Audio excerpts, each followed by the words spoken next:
Kransky of 62 Glendale were rudely awakened when a 2-ton truck veered off the highway into their bedroom, stopping only inches away from the foot of their bed. Both are being treated for shock. That's the lighter side of the news? Let me know when they get to the story on the apartment house fire. I want to see what kind of film the new cameraman came up with. I'm glad you finally gave Alan an assignment. Lou, you sent the kid out on a big story like that? You got to start somewhere. At around 4 this afternoon, fire broke out on the top floor of an apartment house on 3rd Street. It took 2 hours to get the fire under control, as you can see in this exclusive film report. Mr. Grant, here's that film you wanted to see. 2 families were trapped on the roof. Shouldn't Alan have taken pictures of the people on the roof? Or at least the fire. What is that? Oh, it's a brick. It's a close-up of a brick. And it's got ants crawling all over it. The smoke became so thick in the halls that the frantic tenants were urged to jump into the safety nets below. What's that? It's a brick. With ants crawling all over it. I can see they're ants. I want to know why we're showing them instead of the fire. Mr. Grant, maybe Alan's camera slipped. Murray, why did you let this film go on? Did you think this was a National Geographic special? Don't blame me. The kid brought the film in as we were going on the air. And it just didn't occur to me to check to see if there were any ants on it. Mary, where is Alan? He's in the control booth, I think. Tell him I'd like to see him when he gets a chance. Alan, Mr. Grant would like to see you when you get a chance. Tell him to be sure he gets a chance within the next 20 seconds. You better make it right away. And that's the news till now. This is Ted Baxter saying, God bless and toodaloo.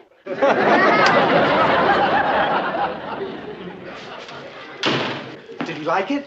Well, it's it's sort of hard to tell whether Mr. Grant likes something or not, Alan. But I think he can probably tell you better than I can. Thank you. Come in. What were you sent out to cover? The fire? That's right. Now, I'm telling myself that this is your first job, so maybe I'm expecting too much of you to know a fire when you see one. Fire is where there's a lot of smoke. Fire is what those big red trucks are usually parked in front of. Fire is red and hot, and the fire is news. I know what a fire is. Okay. I know what happened. You put the wrong lens on your camera. You thought you were shooting the whole building, but you were getting a close-up of the ants. It was an accident. It wasn't an accident. What? Well, I was making a comment by showing the ants. You did that on purpose? I was showing how just a few feet away from the fire, life goes on.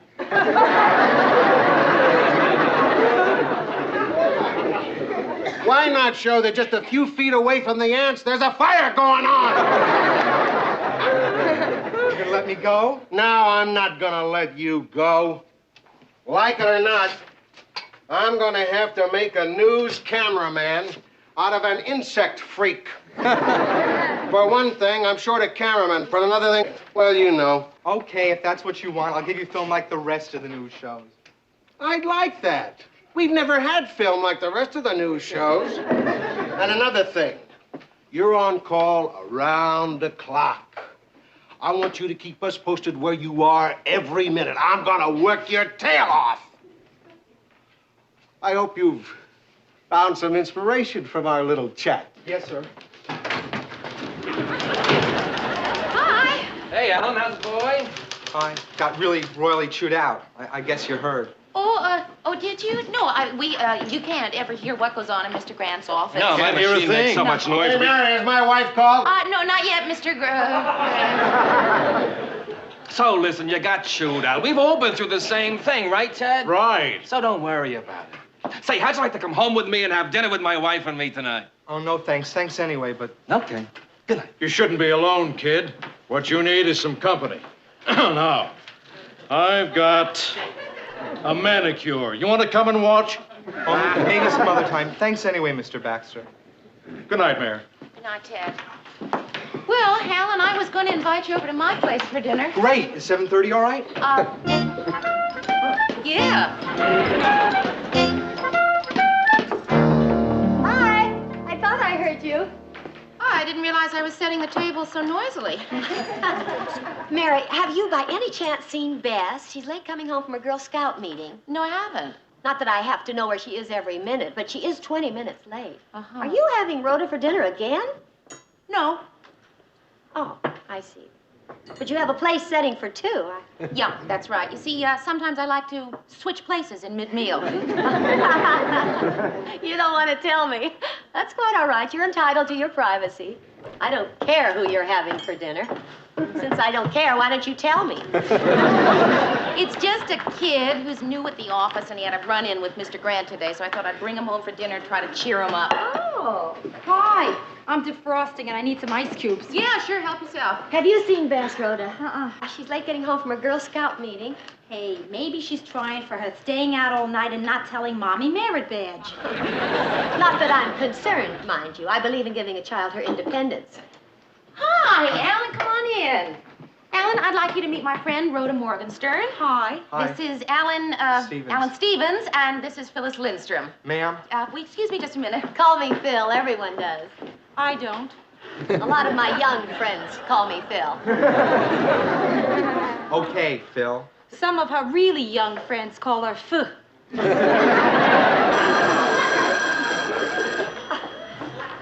Hello? Oh, hi, dear. Yeah. Okay, sure, I'll tell her. Bye-bye. That was Bess, and she's kind of worried about you. Where is she? She's still at the Girl Scout meeting. You were supposed to pick her up. Oh, for heaven's sake. Oh, nice meeting you, Alan. See you later, Ph. Would you like a drink? Hey, can we see your ID? Oh, I don't drink, but I would like a glass of water. Is that the kitchen? I'll go get it myself. Okay, the glasses are on the counter. Isn't he? Mary, what are you doing? Managing Little League? No, he's just a sweet kid, and he kind of had a rough day at the office. Uh-huh. How old is he? 22, 23, I think. I don't know. That's okay. Nothing wrong with going out with someone 23. I've done it myself. I was 15. I'm just getting some ice. I'll help you. That's okay. I think I can get an ice tray out by myself. No, really, I insist. Hey, where were you when I had to lug my old stove down to the basement? Oh! Hey, kid, keep both hands on that ice tray, huh? I'm sorry, my hand slipped. Next time this happens, I'll press charges. What, You know that shy kid in there? He's not really all that shy. Hey, Mary, it was an accident. I mean, I hope you don't think I'd fool around with one of your friends, or one of anybody's friends. No, of course not, Alan. No, it's just, Rhoda's just overly suspicious. She's from New York. Because if you did, well, No, hey, no, come on, sit down, have some cheese and crackers. The funny thing is, she's not even my type. Well, no, of course she's not. She's a little older than you are, like I am. Yeah, but I wouldn't mind fooling around with you. Can I take your coat? And your shoes? Oh, I just felt at home. Well, good. Nice couch. Does it fold out? I mean, for you to sleep on. You know, Alan, I think that somebody may have gotten the wrong idea here. You want me to go home, is that it? No. When I want you to go home, I'll say, Alan, go home. I just think that there may have been a, Don't worry, nobody has to find out. Alan, go home. But then you'd be all alone. Yeah, that's right. You don't want to spend another one of those lonely nights, do you? Oh, Well, what are you smiling at me like that for? because you're cute. You really think that because I'm 30 and single that I'm desperate, right? No, I meant that I find you very attractive, and what does age have to do with anything? Well, Alan, I'm really very flattered, but age has everything to do with it. I mean, look, if I were 19 or 20, you'd be 11 or 12. Anyway, you see what I mean? So come on, let's have dinner. You mean you just got me up here for nothing? No, I got you up here for dinner. Is that nothing? It sure is. Good night, Mary.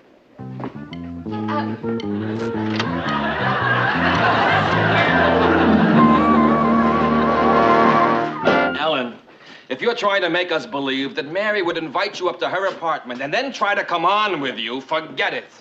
That's not our Mary. And then what happened? Maybe I said too much already. You're right. I think I'll walk you to the studio, Alan. And then what happened? Good morning, all. Oh, hiya, Mary. How'd it go last night? How'd what go? Oh, you had dinner with Alan. Oh, fine. Murray, how did you know that I had dinner with Alan? I didn't invite him until after you left. Oh. Well, he mentioned something. Oh? What did he mention? Well, nothing, Mary, nothing. Well, you know. No, I don't know. Well, I didn't believe him anyway. Mary said that. And then what did she do? Oh. Hi, Mary. Alan, could I see you for a minute?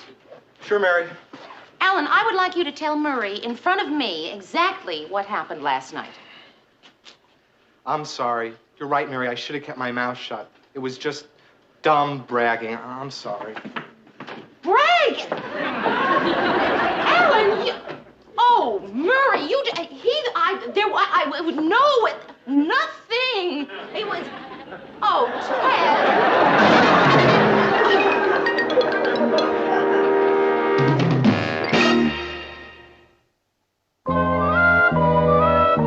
Right after the coverage of the Winter Carnival Parade, we're going to switch to a remote of Arthur Almerin covering the airport arrival of the... Anything you say, Mayor. Ted, you have to get all this down in 15 minutes. Have you heard anything I've been saying? Not a word. Mary, I want to talk to you a minute. Yeah, I'd like to talk to you too, Mr. Grant. Mr. Grant, I would like to talk to you about Alan. Yeah, I know what you're going to say. You do? Yeah, you were going to say I was too rough on him yesterday. Well, no, not exactly. Yes, you were, and you're right. Mary, I'm not the most patient man in the world. Well, no, that's not true, Mr. I said I'm not the most patient man in the world. Well, that's true. But Alan isn't exactly the easiest person to be patient with. Mr. Grant, I don't know how else to tell you this other than to just come right out and say that Alan has been going around the station telling people... Yeah, he's my nephew. It's true. He's my sister's kid. And Mary, that's why I gotta ask you a favor. Asking favors isn't something I usually do. I'm not good at it. Boy, I'll say I'm not good at it. I forgot my manners. You want a blast? What that kid needs is a little understanding and compassion and all the rest of that bull. You can handle that. And I can't. Okay? Okay, what? Will you do me that favor? What favor? Boy, I told you I wasn't any good at this. I don't know how to ask for favors. I can't do it. Forget the favor. Okay. I'll make it an order. I want you to be understanding and sympathetic and compassionate to that kid. You got it? Oh, Mr. Grant, if it were anybody other than Alan... If it were anybody other than Alan, I'd fire him. You see, she's my only sister. And I owe her something. Oh, all right, Mr. Grant, I'll do my best. The reason I owe her something is 2 years ago, I fired her husband. What for? Now, let me tell you the worst part. Mr. Grant told Alan that I volunteered for the job. So you can imagine what Alan thought. So tell him you didn't volunteer. I told him. He didn't believe me. He asked me what time I wanted him to come over tonight. So you should have told him you don't want him to come over tonight. I told him, and he said, how about 8:30? You should have told him you wouldn't be home. I told him, and I'm not. I am not going to be home. I'm going to a movie. You want to go? Yeah, I would. He'll only be back tomorrow. What do you plan to do, go to a movie every night? Of course not. One night I'll go to a play, and the next night to a concert. I always did want to learn how to play pool. What do you expect me to do, Phil? It's so elementary, I shouldn't even have to say it. But he only comes on when it's absolutely safe, with women who wouldn't ever be attracted to him. Only you, Mary. And me. You? When did he ever come on with you? When we first met, I picked up the vibrations when he came on with "Hi, Phil," not "How do you do, Mrs. Lindstrom." Ma'am. He said ma'am. Believe me, Mary, if that boy ever thought someone was going to take him seriously, he would run for the hills. I think I see what you mean, Phil. In other words, if I pretended to be really interested in him, it would scare him off, huh? Exactly. Not in a million years. That is the dumbest idea. Dumb. All right, Mary, all right, all right. Let people give you a lot of modern ideas on how to handle this. As for me, give me good old-fashioned common Freudian psychology anytime. There she is, folks, the sweetheart of Sigmund Freud. You are witty, Rhoda. You really are. Thanks. How much fun it must be for the other girls on your bowling team. Do you find a movie for us to see? Yeah, let's go to the Crestwood. Okay. If we're going to the show, I think I'll go upstairs and change. Wait, I want to go with you. I'll wash the coffee cups, Mary. Oh, would you, Phil? Great. I don't want to take a chance of being here in case Alan arrives. Mary, you wouldn't think my idea was bad if you read my copy of Post-Adolescent Social Trauma. Well, fine, I will. Lend it to me sometime. I lent it to you 6 weeks ago. You did? Yeah, and that whole batch of books I brought up for you to read? She figures if you study hard enough, anybody can become a loony. I'll find it for you, Mary. Really, it'll help. Well, Phil, look, I appreciate your wanting to help me out with this problem, but I honestly don't think it'll help. Yes, yes, it will. Wait till I find it. You'll see. Marriage as a competition, the liberated female, the creative neurotic. None of these is it. It must be here somewhere. Let's get out of here, Mayor. If she finds out you're still saving your Nancy Drew book, she'll never hear the end of it.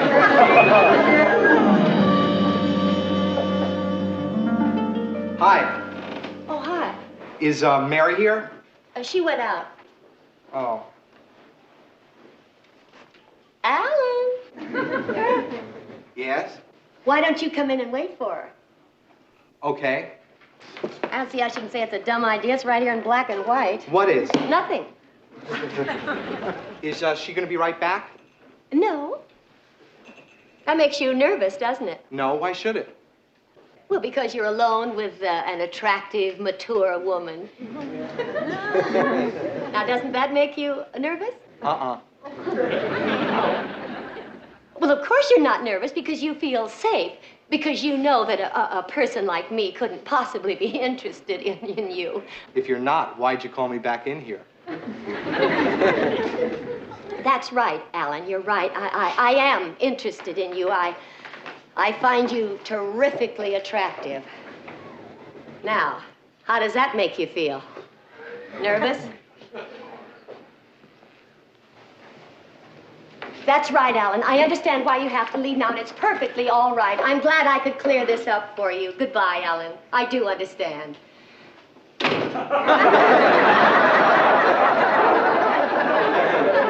What I don't understand is why you're on this side of the door.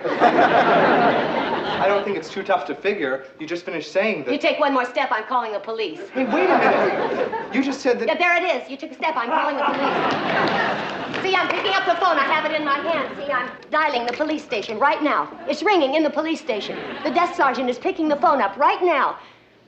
Hello, Mary? Guess who's here? Alan, why don't you come right down? And hurry. Hey, what is this? What's happening here? I'll tell you what's happening. It's all right here. Read this, chapter 7. Nancy Drew? That's Mary's book. She saves things. Phil? There he is, Mary. He's all yours. See if Nancy Drew can get you out of this one. Hey, what is it with these friends of yours? What is it with you, Alan? Why don't you find a girl your own age? You don't know? Well, what's the use? Pardon? I said, what's the use? I don't have a quick comeback to that question. I'm a phony. I'm not a man. I knew it since I was 12. Alan, who knows they're a man when they're 12? There's something wrong with me. You bet there is. You don't understand. You see, I've never... I mean, when the other kids were... I wasn't. Well, I'm awfully sorry, Alan, but I don't see how You don't know I what can... it's like to feel like you're the only virgin in the whole college. Well, as a matter of fact, I do.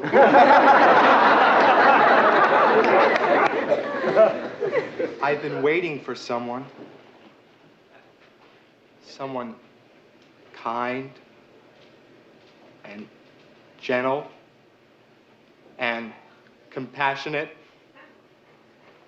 to help me find myself. Well, Alan, couldn't you find a nice girl your own age to help you look?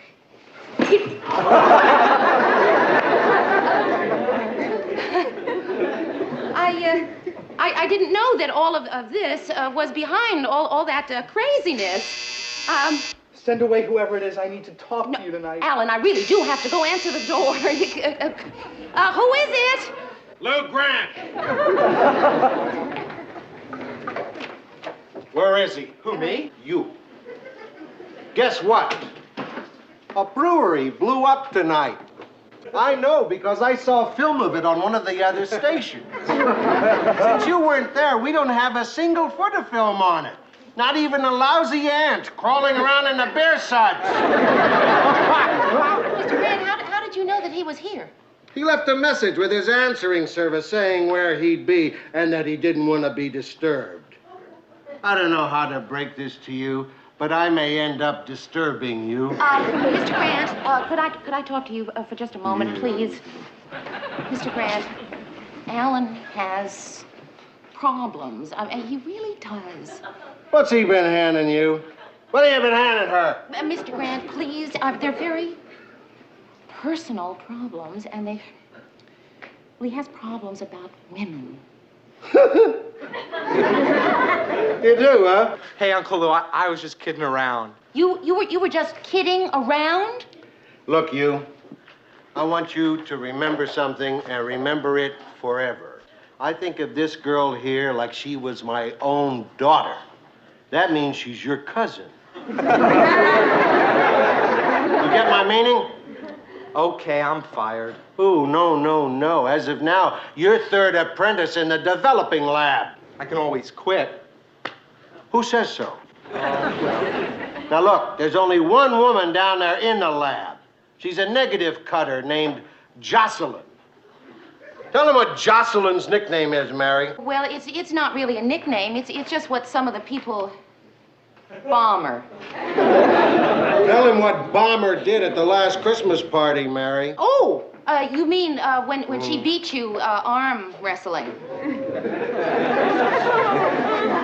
That's the new woman in your life. Bomber. Good night, Uncle Lou. Cousin Mary. Hey, I want to apologize. I mean, he's my family and all Mr. that. Grant, no, please. There's no need. I understand. Look, every family has someone like that. No, you don't understand. In my family, he's the cream of the crop. Good night, Mary. Good night, Mr. Grant.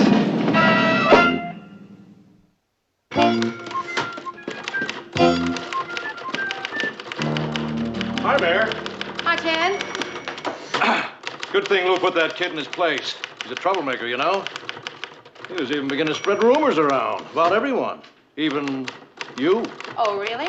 Not that any one of us believed a word of it for a minute. Well, that's certainly good to know. You know, Mayor, you've worked here quite a while now, but I don't feel we've ever really gotten to know each other. Maybe sometime we could have dinner. Oh, Ted. Of course not. Oh, yes. Well, see you around. And God bless.